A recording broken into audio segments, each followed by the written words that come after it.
Meus amados irmãos, a paz do Senhor, hoje vamos dar continuidade aos estudos que temos realizado a cada semana dentro da escatologia bíblica. Já falamos sobre muitos assuntos importantes da dogmática, da doutrina cristã.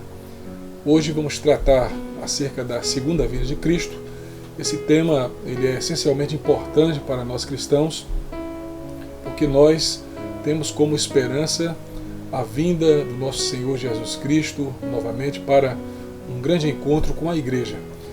Antes de iniciarmos, eu quero convidar você a abrir a sua Bíblia em Mateus capítulo 24, versículo 30.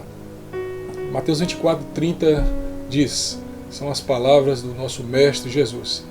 Então aparecerá no céu o sinal do Filho do Homem, e todos os povos da terra se lamentarão e verão o Filho do Homem vindo sobre as nuvens com poder e muita glória. A história da igreja ela tem presenciado, meus irmãos, muitos debates com frequência, até às vezes exaltados, sobre questões acerca do futuro. E hoje nós estudaremos alguns dos aspectos da segunda vinda de Cristo, sobre os quais concordam quase que todos os evangélicos em sua unanimidade. No Novo Testamento há um grande destaque nesse tema, e Jesus mesmo em diferentes ocasiões disse que voltaria. E nas epístolas do apóstolo Paulo esse tema ele é também discutido, e também João nos mostra que a esperança de uma segunda vinda de Cristo é uma crença presente também na literatura profética. Apocalipse 22, versículo 20, Jesus ali no Apocalipse diz: Amém, vem Senhor Jesus. Portanto, o verdadeiro cristianismo ele nos treina a viver no presente século, sensata, justa e piedosamente, como diz o livro de Tito, capítulo 2, versículo 12 e 13, aguardando a vinda, a bendita esperança e a manifestação da glória do nosso grande Deus e Salvador Jesus Cristo. Paulo em Filipenses, capítulo 3, versículo 20, ele diz que a nossa pátria está nos céus, de onde também aguardamos o Salvador, o Senhor Jesus Cristo. De modo semelhante, nós vamos encontrar em 1 Coríntios capítulo 16, 22, o termo Maranata, que significa Vem Nosso Senhor. E aqui eu faço uma pergunta importante: será que os cristãos de fato aguardam ansiosamente a volta de Cristo? Será que nós estamos aguardando a vinda do nosso Mestre? Quanto mais os cristãos se virem enredados nas coisas da vida, ou desta vida, e mais negligenciarem a comunhão cristã genuína e seu relacionamento pessoal com Cristo, tanto menos ansiarão a sua volta. Mas, por outro lado, eu tenho observado que muitos cristãos que enfrentam sofrimentos e perseguições, ou às vezes os mais idosos, ou aqueles que estão enfermos, e aqueles que andam diariamente com Cristo de maneira viva e profunda, terão um anseio mais intenso por sua volta. E nós constatamos também isso nos dias atuais, nos momentos em que estamos vivendo, onde vemos uma grande pandemia atingir o mundo inteiro. Isso levanta muitas questões e muitas perguntas escatológicas. Será que estamos vivendo nos tempos finais? Será que a vinda de Cristo de fato se aproxima? Podemos esperá-la em um tempo muito breve? De certa forma, portanto, o quanto realmente aguardamos a vinda de Cristo mede a condição espiritual de nossa vida no momento. E isso também mede, de certa forma, até que ponto vemos o mundo como realmente é, conforme Deus o vê, escravizado ao pecado. É assim que Deus vê o mundo, é isso que está lá em 1 João capítulo 5, versículo 9. Um mundo escravizado ao pecado e em rebeldia contra Deus, subordinado ao poder maligno. A nossa convicção, portanto, irmãos, da volta de Cristo não anula a nossa responsabilidade com nossas obrigações na família ou com os estudos e a profissão. Você imagine aí se soubéssemos a hora exata em que Jesus viria.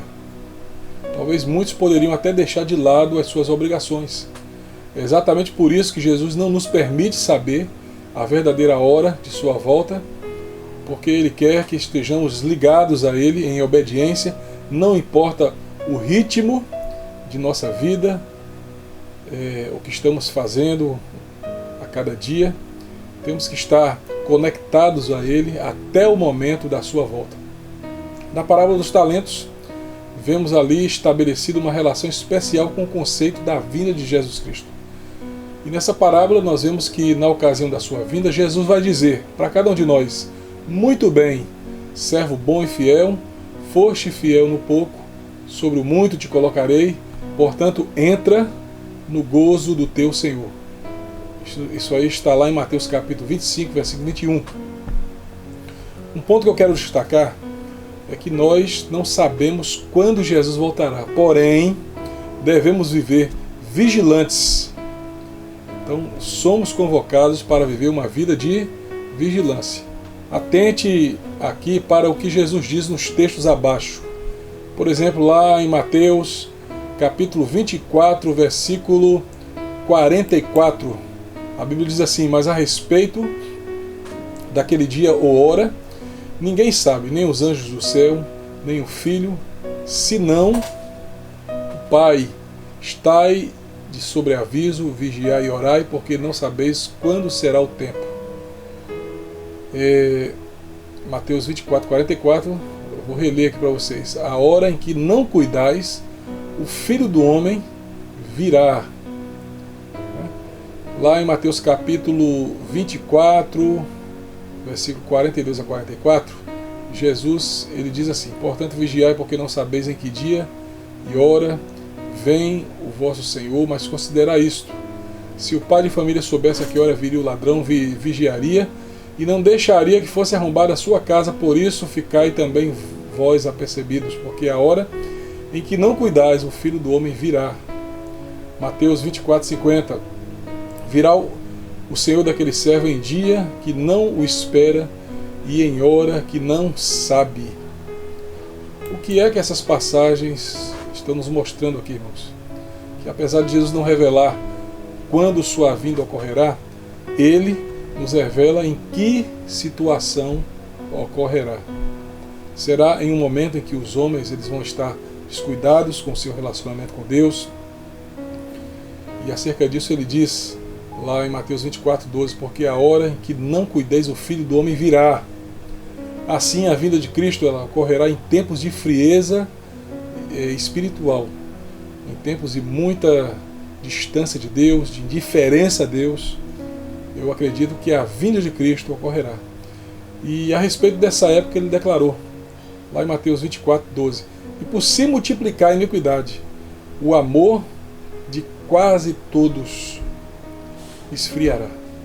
Então nós estamos certamente até vivendo num tempo que tem essa característica, onde muitas pessoas estão esfriando na sua fé e no seu relacionamento com Deus. E, irmãos, prosseguindo, nós constatamos que a vinda de Cristo ela ocorrerá numa ocasião que foi semelhante, ou que será semelhante, aos dias de Noé. Noé, ele anunciava um evangelho de juízo e arrependimento para uma geração que não fazia caso da sua mensagem. As prioridades, a gente vê isso, que as prioridades das pessoas daquela época as impediam de ouvir a palavra que era anunciada, e no momento em que não cuidavam, em que não vigiavam, veio o dilúvio e destruiu a todos. Você pode ver o que eu estou dizendo lá em Mateus capítulo 24, versículo 37 ao 39. Mas como vai ser a segunda vinda de Cristo? Essa aqui é uma questão muito importante. De que forma ou como Jesus virá? Em primeiro lugar, a vinda de Cristo será pessoal e física. Atos capítulo 1, versículo 11 diz: e disseram, homens da Galileia, por que vocês estão aí olhando para o céu? Esse Jesus que estava com vocês e que foi levado para o céu, voltará do mesmo modo que vocês o viram subir. Então, meus irmãos, o Novo Testamento ensina que Jesus retornará em seu corpo de glória. Nós vamos ver isso lá no livro de Atos, capítulo 3, versículo 20 e 21, Hebreus, capítulo 9, versículo 28, Apocalipse, 1, versículo 7, a gente observa que nesses textos a vinda de Cristo não vai se tratar apenas de uma vinda espiritual, de uma presença espiritual. Ele virá pessoalmente e fisicamente. Em Tessalonicenses capítulo 4, versículo 16, o apóstolo Paulo diz: o mesmo Senhor descerá, ele vai descer do céu. Então, uma outra característica que nós constatamos com relação à segunda vinda de Cristo é que ela será também visível. Vejamos o que está lá em Mateus, capítulo 24, do versículo 29 até o 31. Jesus disse: depois daqueles dias de sofrimento, o sol ficará escuro, e a lua não brilhará mais, as estrelas cairão do céu, e os poderes do espaço serão abalados. Então o sinal do Filho do Homem aparecerá no céu, e todos os povos da terra chorarão e verão o Filho do Homem descendo nas nuvens com poder e grande glória.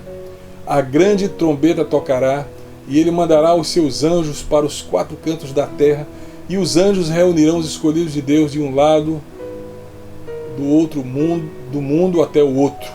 Isso aqui está em Mateus capítulo 24, versículo 29 até versículo 31. E você também pode até ver outras passagens que reprisam, que repetem essa mesma ideia. Aqui nós temos duas correntes de interpretação. Temos a corrente pré-tribulacionista, eu quero colocar aqui para vocês. Os pré-tribulacionistas, com relação à vinda de Cristo, a vinda física, a vinda pessoal dele, eles ensinam que ela ocorrerá em duas etapas. Então, esse detalhe é muito importante. Os pré-tribulacionistas acreditam que Jesus virá, mas virá em duas etapas distintas. Na primeira, é a etapa que nós chamamos de arrebatamento. Então, a igreja será arrebatada nessa primeira etapa da vinda de Cristo. Ela vai se encontrar com ele nos céus para participar da celebração das bodas do Cordeiro. Os ímpios não participarão dessa primeira etapa. Eles não se encontrarão com Jesus, não verão também. Os salvos que já morreram no arrebatamento serão ressuscitados, e aqueles que estiverem vivos vão ser transformados, seus corpos serão glorificados, e todos estes serão arrebatados para as bodas do Cordeiro. Se encontrarão com Jesus e participarão das bodas do Cordeiro. Após o arrebatamento, inicia-se uma fase importante, que é a da grande tribulação. Mas antes disso, o anticristo ele fará um acordo de paz com Israel, e quando ele quebra esse acordo, ele rompe com esse acordo, inicia-se aqui na terra, após o arrebatamento, um período de 7 anos de grande tribulação. E é importante frisar que na visão pré-tribulacionista, durante a grande tribulação, a igreja não estará mais aqui. E após os 7 anos de tribulação, Jesus retorna em glória, e essa é a segunda etapa da vinda de Cristo, que ocorrerá após a grande tribulação. A primeira etapa da vinda de Cristo é o arrebatamento, segue-se a grande tribulação, e após os 7 anos da grande tribulação, segue-se o retorno de Cristo, e ele retorna dessa vez em grande glória, com toda a pompa, para governar literalmente a face da terra durante 1000 anos. E o Apocalipse capítulo 20 nos mostra que durante esse período de 1000 anos, Satanás será preso e acorrentado no grande abismo, no Tártaro. Nós veremos, se Deus permitir, em outras ocasiões, mais algumas coisas a respeito disso. E Jesus estabelece o seu governo milenar durante essa fase de 1000 anos. Eu vou colocar para vocês aqui um resumo de todos esses acontecimentos, para que você possa entender. Veja aqui, a segunda vinda de Cristo, ela ocorre em duas etapas. A primeira etapa é com o arrebatamento da igreja. Nós chamamos de segunda vinda porque já houve uma primeira vinda. Jesus Cristo já veio ao mundo há mais de 2000 anos atrás. Ele se fez carne, ele habitou entre nós. É isso que está lá no Evangelho de João, capítulo 1. Ele se fez carne, habitou entre nós, e vimos a sua glória, glória como a do unigênito do Pai. Ele conviveu com os homens, realizou seu ministério na primeira vinda, e na sua segunda vinda, na primeira etapa, ele virá para arrebatar a igreja. Então a igreja será retirada da terra, ele não descerá à terra, mas a igreja irá ao seu encontro, e os salvos participarão da celebração das bodas do Cordeiro. Segue-se ao arrebatamento, como eu disse, 7 anos de tribulação. Após o arrebatamento, Jesus agora volta na segunda fase à Terra, e dessa vez ele vem à Terra para estabelecer o milênio, que é o seu governo de 1000 anos. E esse governo será realizado juntamente com a igreja, e como eu também já disse, Satanás durante 1000 anos permanecerá impedido de atuar aqui na face da Terra. Ficará preso e trancafiado no grande abismo que é o Tártaro, na linguagem grega. E após os 1000 anos, Jesus estabelece o juízo final. Aqui no juízo final, os ímpios comparecerão diante do Cordeiro de Deus, serão julgados cada um de acordo com as suas obras. É no juízo final que os ímpios ressuscitam. Os ímpios não ressuscitam aqui no arrebatamento, eles não ressuscitam durante a segunda etapa da vinda de Cristo, em que ocorre o milênio, mas eles ressuscitam aqui quando há o juízo final, porque eles precisam comparecer diante de Deus para serem julgados de acordo com as suas obras, e segue-se ao juízo final o destino eterno de todos os ímpios, onde eles viverão para todo sempre separados do Senhor. Então essa é uma visão resumida do ponto de vista pré-tribulacionista que nós encontramos nas Escrituras. Em outra linha de interpretação nós vamos encontrar os pós-tribulacionistas. Então os pós-tribulacionistas defendem outra visão, aliás. Eles acreditam que a volta do Senhor Jesus Cristo não será em duas fases, como nós acabamos de explicar aqui em cima, né? Mas a igreja passará, ao contrário dos pré-tribulacionistas, a igreja passará pelos 7 anos de grande tribulação, e ao fim da grande tribulação, Jesus vem para se encontrar com a sua igreja. Então Jesus, na visão dos pós-tribulacionistas, a segunda vinda de Jesus será em apenas uma única fase, em um único momento, e isso deve ocorrer após a grande tribulação. Então a igreja, nesse aspecto, ela passará por essa etapa de grande tribulação. Uma terceira característica importante acerca da vinda de Cristo, eu já disse que a vinda de Cristo será visível, será pessoal e física, mas em terceiro lugar será repentina. Então a vinda de Cristo será repentina. É importante que a gente veja o que é que Mateus capítulo 24, versículo 37 a 44 diz a respeito disso, de uma vinda repentina, inesperada, e que tomará muitas pessoas de surpresa. Vamos ler aqui o texto.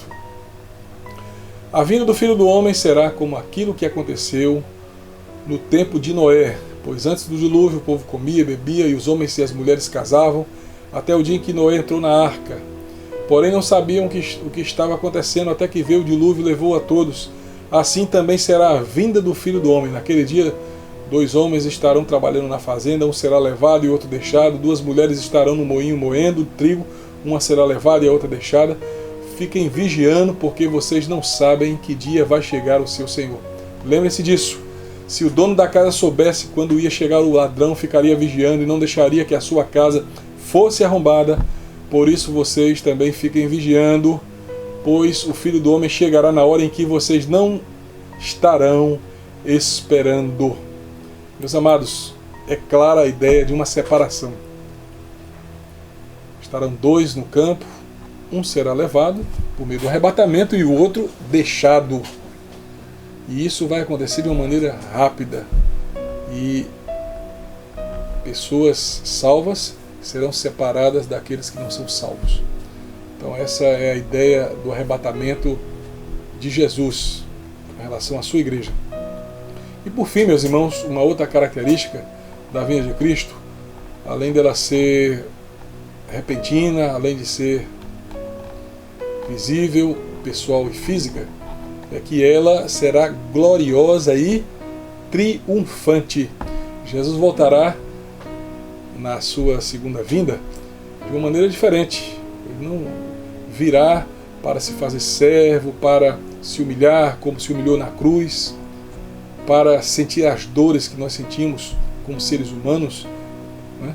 Ele não virá num estado de humilhação. Jesus virá nessa segunda vinda de forma gloriosa e triunfante. Ele virá em seu corpo glorificado e com trajes reais, porque ele virá para estabelecer a concretização do seu reino. A gente vê isso lá em Hebreus capítulo 9, versículo 28. A Bíblia também diz que ele virá sobre as nuvens, em Mateus 24:30, com os anjos, arcanjos e santos de Deus, em 2 Tessalonicenses 7. E ele virá como Rei dos Reis e Senhor dos Senhores. Vemos isso lá em 1 Coríntios 15:25 e Apocalipse 19, do 11 até o 16. Depois você leia esses textos. Então, irmãos, eu queria finalizar o estudo de hoje enfatizando que nós devemos sempre lembrar cada crente que Jesus nos adverte para que vivamos como as 5 virgens prudentes da parábola, que souberam esperar o noivo, preparando as suas lâmpadas com azeite.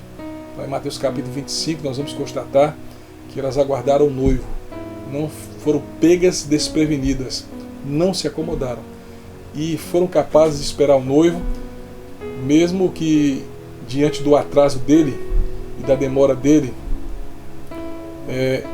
ele não chegou a avisá-las acerca da hora em que viria. Mesmo diante de todo esse quadro, elas souberam esperar e se prepararam para aquele momento. Assim também deve ser a conduta do cristão que aguarda a vinda de Cristo. Devemos estar nos preparando espiritualmente, devemos viver como se Jesus fosse voltar a qualquer momento. E nessa parábola nós constatamos que o noivo vem numa hora importuna, numa hora inesperada. E as virgens que estavam preparadas puderam participar do banquete oferecido pelo noivo. As outras que foram imprudentes, que agiram de maneira inoportuna, ficaram de fora. Assim será também com aqueles que não estão vivendo à espera do noivo, à espera de Cristo, à espera daquele que virá para se encontrar com a sua igreja. Então vivamos sempre como se Jesus fosse voltar a qualquer momento, e se assim vivermos, a frieza e a indiferença a Deus não fará parte da nossa vida, e seremos a cada dia renovados. Meus amados, vamos continuar na próxima semana, na quarta-feira. Quero avisar vocês que a partir da próxima sexta-feira teremos o estudo da Escola Bíblica Dominical à noite, sempre às 7h30 da noite, porque estamos transferindo o estudo do domingo às 9 horas da manhã para sexta-feira às 7h30. Por quê? Porque no domingo pela manhã estamos reabrindo a nossa igreja, e se você desejar participar da Escola Bíblica, pode participar, porque já teremos ali a classe das mulheres, então vocês mulheres já estão convidadas para ir. Teremos a classe de homens, a classe de jovens e a classe também para as crianças, todos os domingos, a partir das 9 horas da manhã, na nossa igreja. Estaremos estudando uma nova revista a partir da sexta-feira que vem, nos estudos online, e também na Escola Bíblica Dominical da Igreja. Uma revista muito especial da CPAD, e vale a pena você acompanhar esses estudos. Então, todos que puderem, eu quero convocar que voltem a frequentar a Escola Dominical nos domingos pela manhã. Tem muita gente dizendo, pastor, é perigoso sair, etc e tal, mas eu tenho andado pelas ruas da nossa cidade e tenho visto pontos comerciais lotados, restaurantes lotados, bares lotados. A gente, quando passa pelas ruas aqui da praia, constatamos isso. Shopping centers estão abertos e cheios também. E quero dizer a vocês que nós preparamos a nossa igreja de maneira que você possa ser recebido com segurança. Reduzimos a quantidade de cadeiras, há um espaçamento maior entre as cadeiras, colocamos álcool gel, tapete higiênico, uma pia na entrada da igreja. Então eu posso garantir a você que é muito mais seguro ir à casa do Senhor. Amém? Então esperamos vocês domingo a partir das 9 horas e também a partir das 5 horas da tarde teremos o nosso culto de celebração da Santa Ceia. Todos vocês estão sendo convidados também. Então que Deus abençoe a todos e até o nosso próximo estudo.